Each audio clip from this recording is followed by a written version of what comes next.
and ammonia. And will be a city die. And then we Maboso. My task, but will be on them. And almost a fertilizer. So I buy fertilizer, Ministry of Agriculture certified.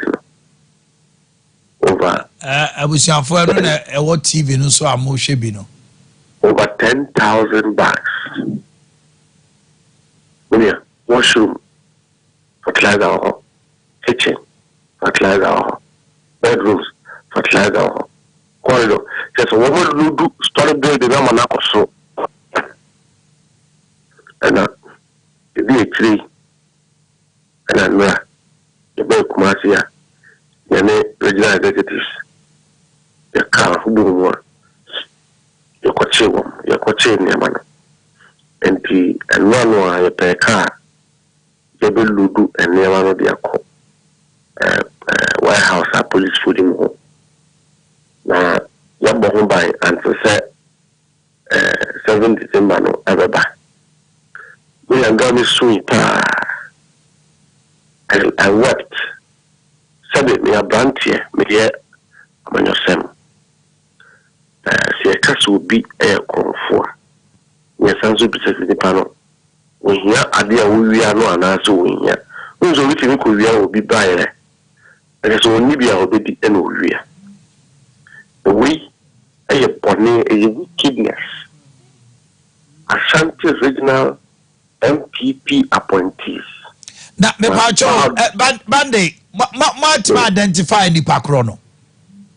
Nipa the fee, or feel baby. We are causing a kubira on prayer on influence next time. The alcohol. Me pacho, why inform the police about this TV? The police is aware. The police is aware. The regional command. Everybody is aware. Let me say, Minya, Ashanti region, Kuku farming community, and a Kuku fish. Now, a clear for Ukai say, I buy we see a Koji loan $150 million. Me and question what table so much for because of our car. Okay. Drainage season are back. Kuku to a fertilizer woman. Dry season, it me could fertilizer 10,000 bags. A black kuku production a perform. Yeah, we are appointee, and you see some must bow his head in shame. So they presided over this criminality against the people of Ashanti region. Asantinia, La Pao said the regional minister. We are Asantifo, I are doing with the ministers. I want to be the meaning dream because I'm there, we're a party executive. The cow said, then Sab is price and Siaso said, take up. You could treat you 2 MPP. All of these young men must bow their head in shame. Only in India, safe for me. Pacho Bande, not as a Nipana, Nifie, you know, or a government appointee was Santa Regina or Ghana. Mebao, government appointee now, you know. Or ye were an institution, Bimu, and now you're MP, and now a minister. Yeah, and Kualani sweating in for we will say community beer about Flabokrono, been paying for Bokrono. The same TV every year after 7. We will only be through Kumasi. Look, the nation will clean itself. And then this is the nation will clean itself. Now, Myanmar, and I'm particularly addressing the appointees are only Ashanti regions, and they must bow their head in shame. Another thing, as I see there one kind, government as I see. Mami be ana or no, President Akufa could be a dressing no Jubilee House. Bangal our taste.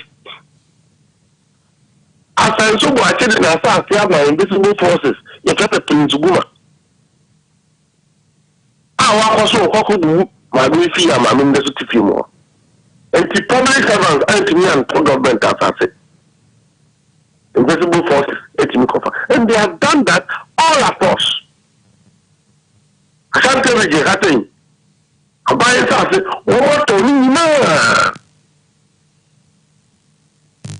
ayi sa kwari awo take transport friend virus state transport virus but in Asante national state transport Nana Komia. State transport yard now has a Ramaton.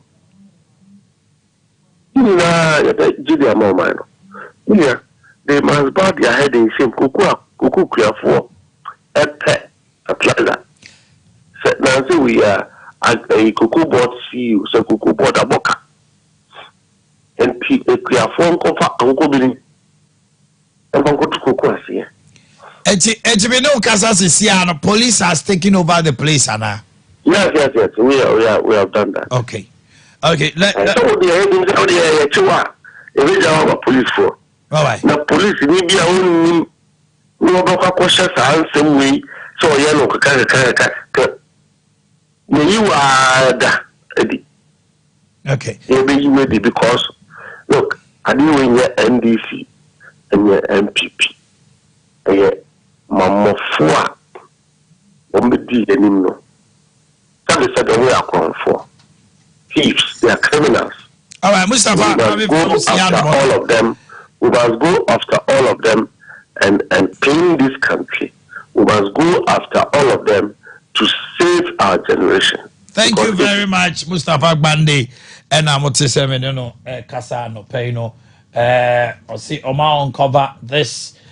Criminality and the say investigation will commence now. Nipakra ni fie omkofa sa niema we you so a government official na ono so edan police for yabo mama na the police will go for him. Ntina me ka say Asante Akwaba na me ka say 2016 emra osafomafo complain no na no Abrante friend of Felix Ofosu-Kwakye sisi a ono na oye MP elect and ono aso na spokesperson Emma transitional team no na 2016 time our self for complain say omo aye recruitment ni ade no yentie ne Felix Ofosu-Kwakye kai worrying issue of last minute. No, Bipam Chomo Mami 2016, the way at the latest.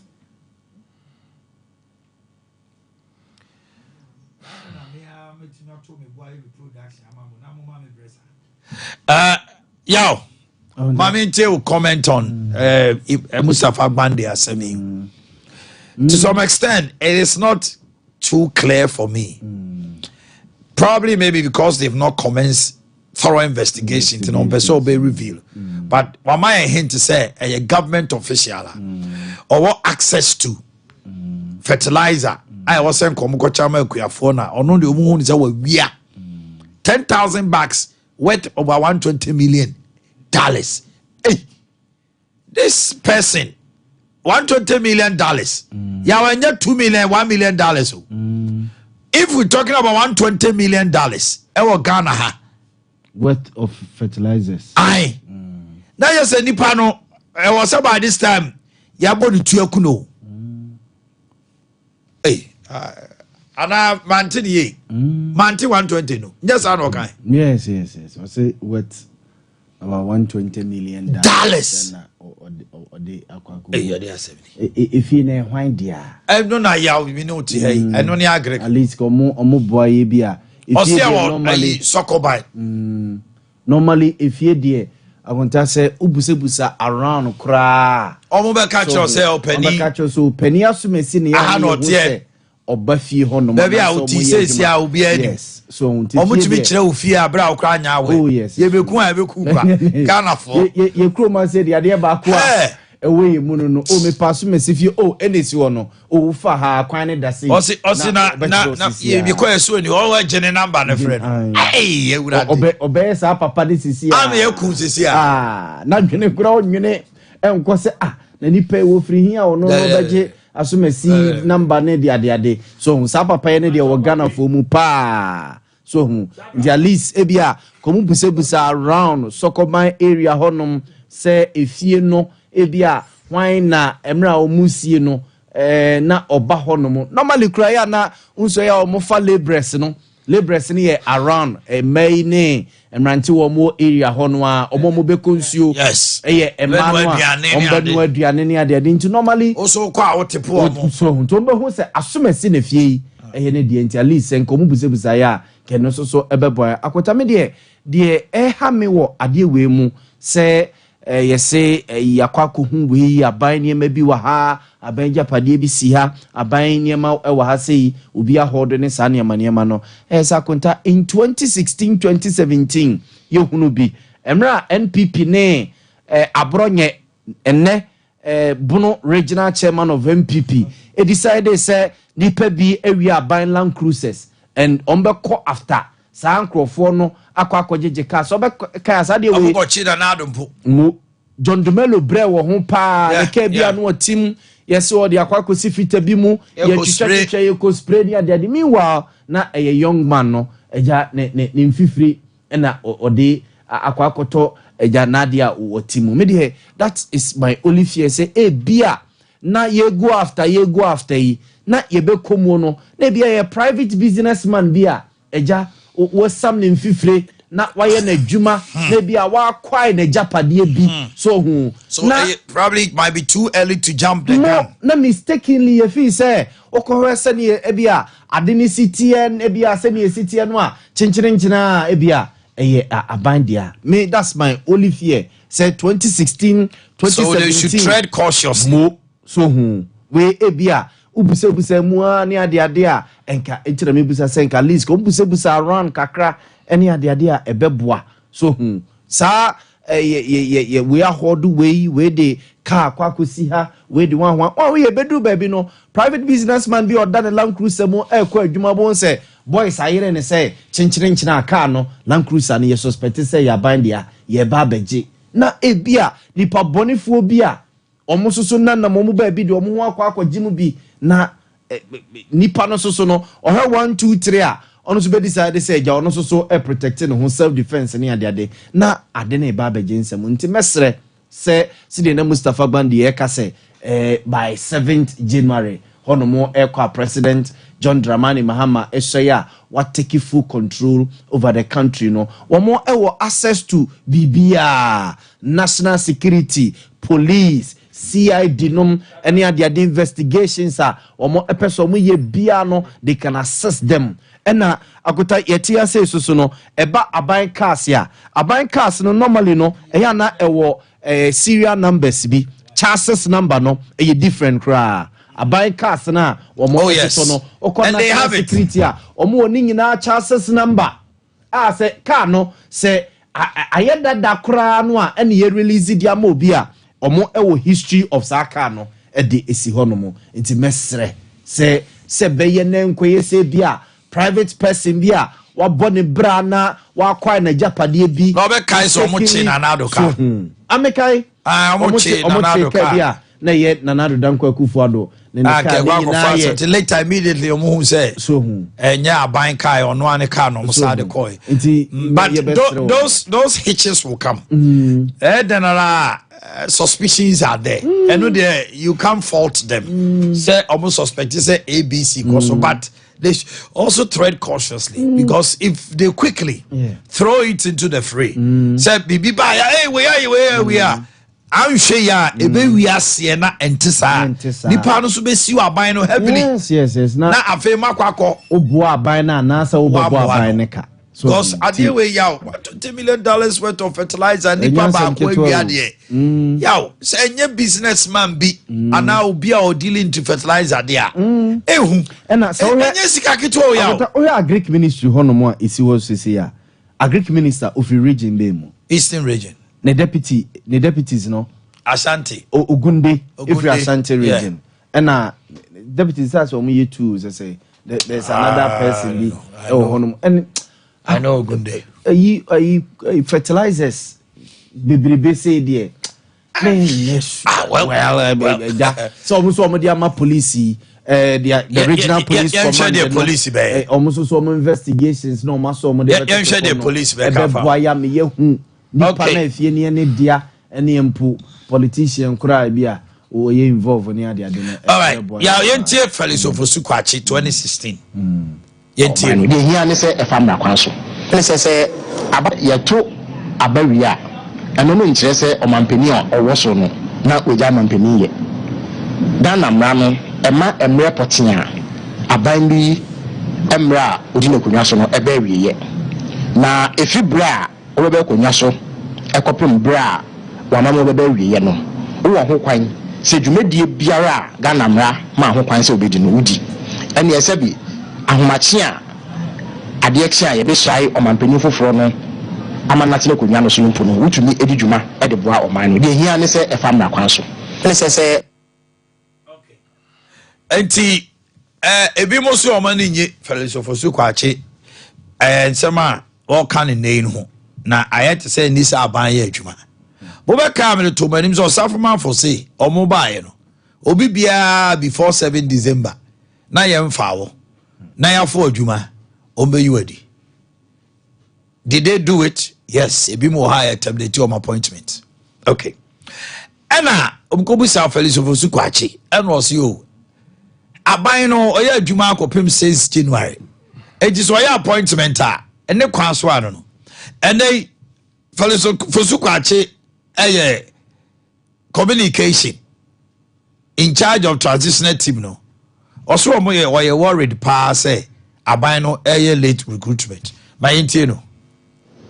Of various last minute, rather irregular recruitments in some ministries, departments, and agencies, Bank of Ghana, GRA, the Ministry of Interior, and what have you. We need to place on record that these recruitments, especially regarding the time that they are being made, would have severe fiscal implications for the incoming government.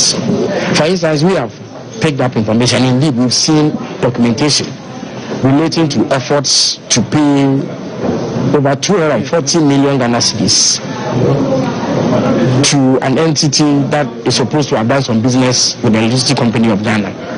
Now, if this was being paid to IPPs so that they could keep the power on, one perhaps would not have any issue. But it is being paid to an entity whose work, in my view, is not as critical as IPPs. Now, this sort of payment is quite huge and would affect the public purse. Okay. I'll say last minute recruitment in the MWA. We are no free also. Niama ba kumi enubia omo 240 million bi omo kutua komobino. Enya de ombesom. Omo pani John Mama kwa sorry kwesiada. Woni ni mother church and local church ekwoy omo wie na omo fitting crofo kama ene ye de mawa na okofie na asofo asori mani nyina obi anya bibi kakra ekofie ene na eno na obi akobiem se hey wo mo che confuse na nko mo nche dey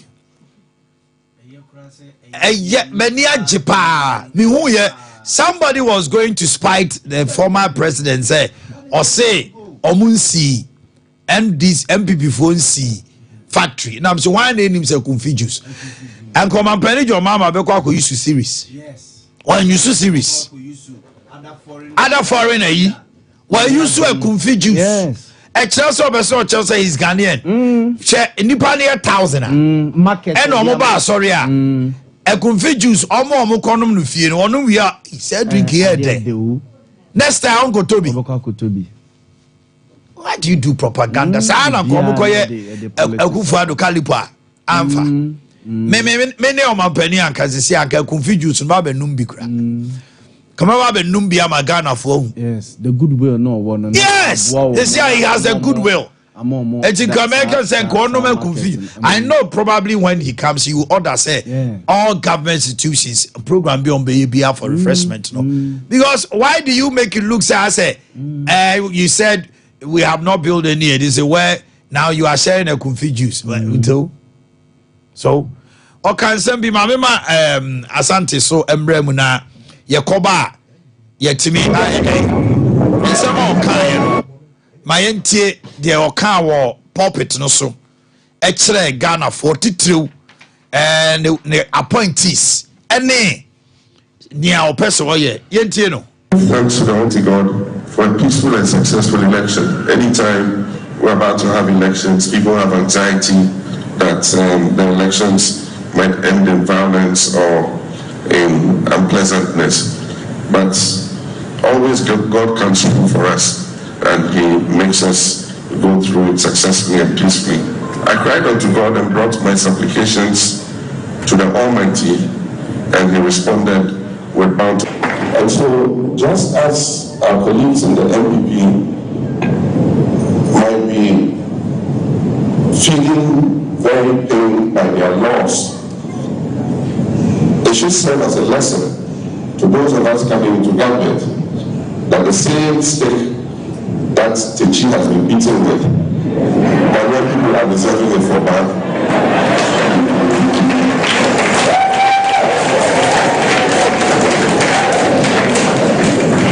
So I've been receiving knocks on my door, receiving text messages, people who are considering themselves for various positions, and I just want to warn them there's not going to be a walk in the park. If you're not prepared to work and serve the people of Ghana diligently and modestly and with humility, then don't come. Just stay where you are.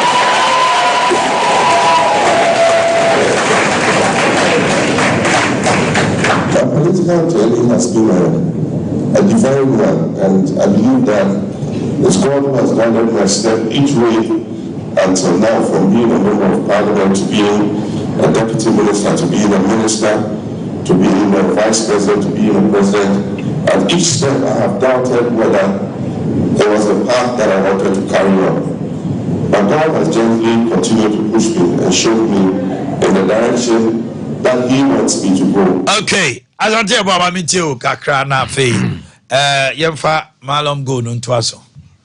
My Kakra American is this fertilizer now ma impound no. We say NDC for omonhwe Omanhene Yaw ombe wild good shit say ya unya bibia and free more mine because there is no any initiation of prosecution, no any initiation of any arrest. And the Jamuya no number say more person much say are they on a mission of prosecution or mission of just disgracing people? Yen Ghana for any disgrace in the air. Ya per se ni pane di boneno ya twa maso. She say no fertilizer no one you intimate establish the true owner. Some of us you are not aware. Quantity no who counted them. Who has authorized them to do all these things? We can even interfere with what they call tampering with evidence. Exhibitors. Exhibit. Where evidence. Evidence. And omoko number whatever. You know, omuhiye. Ubie no someone is who because say abayin pa kokra 10,000 bags of fertilizer. Never come up for man from come up for never that a boarding. Do the number hammer, no so many more free. And I don't come to a crab and any boarding then the Muntiminto. Nasamonia Bia. Why say Munyam Chinipaco? I don't know, quite it. Aspan I inspired. There are so many questions to ask about. And to me, the message Omunya Botre. There are so many rumors of corruption, rumors of people will be on my embezzle, state fund, whatever. Yeah, but try and investigate. Any panipedi bono for wedi. Okonya lawyer. A very chance because a court now one. I sent back you bet within about 10 years. Any pantin baby no did know that. Sex is done for instance, the aqua asima. Chejano. Ye jano po judge and say we jano can odonya but dance and best every try whatever. We assume looking. Me for me, who says is a we knew how to call it a judiciary now among you. But I never could be so close over the weekend, the rumor of cancellations. So yes. We are there and you know credit. And I don't cancel free citizens on term. Among 4 alleges say omo e-levy, omo ekoye day. send sika 11 in maybe no correct aba the toss me no okoye bibi ti say bet na yentew no correct nyina onima de ekoye propaganda, which means people are pushing another so on take his initiative no onye as a uncha 11 uncha betting tax no emission tax ne COVID-19 11 unchem na ye hwe de besie wo se untwem a se o man pani jo mama so ba 120 days or the be isa ne mani nyina free o ti akwet so yifri ho na ne oba wonya bibia anka because NDC be yifri ho is the plus definitely 2028 yaw you should expect say ye buy na Ghana for aho kire 11 ye ne yifri ho hwan but I don't know where you are now by executive instrument. Can he just remove a tax or it has to go back to parliament? These are all education. So yes. So why are people talking on the whole weekend? It was that was rumor of translations. And no kind of man say Mahama Kraso by said the numerical back. Yeah, he had an interview with VOA. We'll play that. We'll do that when we come back. And you know, the transition to me in Ejuma. Abaye no nyuma why they went to me whatever documents me had the man the new administration. And I say the process process of transition one of the best and beautiful around make us we are seeing now 2012 year they decided we buy per se and yet say cool a civilian process and you know say we I was central for your man any cool transition way home dan say yes we actually and it's a are you getting me? Oh yeah, mama now you follow the transition every day what comes out of it you bet me and you now you update go documents no more they these are legitimate documents unlike your fees will be after bibi no and on it remains allegation and suspicion say omampanya and farm man what the bemukra obedo mu kra mon kusu documents ne fertilizer and sanema nyina or document but finally with regards to transition team name ekoso philosophical action sama worker any osafuma bonso one can o man it boils down to the fact say wherever there is change nipa na e wo memu no yeah it's affected because me cat on this 16 where there were even some police officers and omo training you could you nyina civilian rule no enye sojasem enka bibi say no police no cry no with all this experience and why you know almost say you met in kusi here or some of my working yeah one never me no be as do my phone here will be say on say na fellow say na yeah NCC but my men no na ya bomb am refunding my men be any papa Charles without na dom level omo me say we na say Mahama late appointment and son be flip jom no na do the same thing deputy charge no. Is it like a baffle? Yeah, Bonnie. Yeah. Which I think says, Sanya manager, won't mean influence out. But Abia, or my recruitment, no Maya, or my there's no even funding. A biocranian to Mukraka, a Fembokan Mugusuye. And not yet that one. Yeah, now new administration up because on the grounds of no funding, you can use that as an excuse to suspend whatever. And don't be Biano, the law of karma. Media yam home with you. A Bassianas for head. The law of karma come back to you because my say, Mammy Fatima Bubaka, Swaka, the same thing say. Nipana buy Rukutumina, there is available funding, whatever. You play the voice in Yenya General Kotoko we are sports presenter now. The Mama Kwanse Kasa was sponsor. Have I give you that right? Ricardo. Now, Ricardo, I want to say, okay, Ricardo, and Russell share Bonnie become okay. A for Ricardo Betrasi. They call so nyina what the ebebra na motimi ahwe ball no enra ewo asante wo ma me nkasa na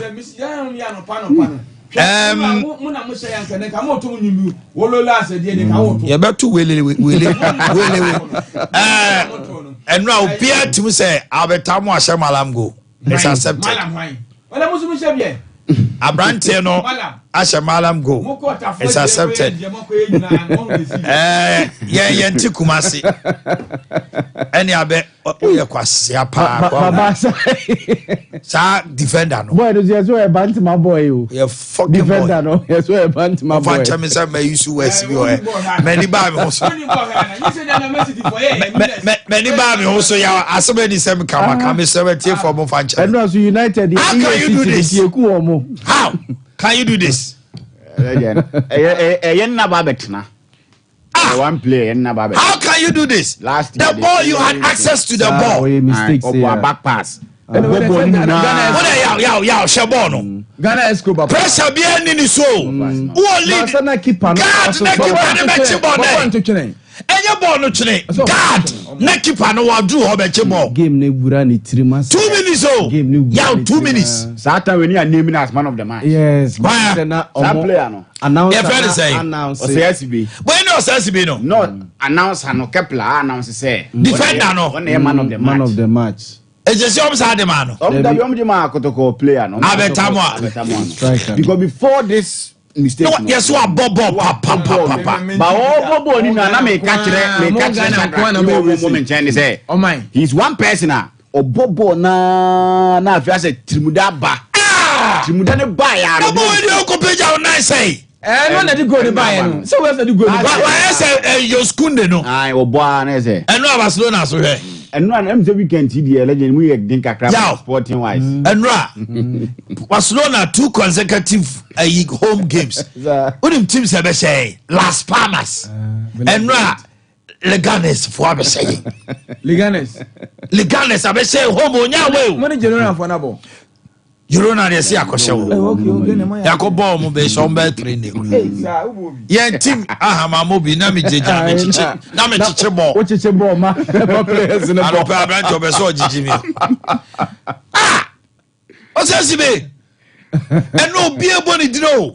Na me menti bi dey say player boni. Amazi ya na get go. Na ya nyi why mistake when am man of the match. Me menti ase. Wo mo de man no kran kan bubefu. Enti no. Yeah, but you say na between on any Kotoko striker and Kotoko striker no so on the Kotoko striker betamo so o say go because na offside. Who ni ma there?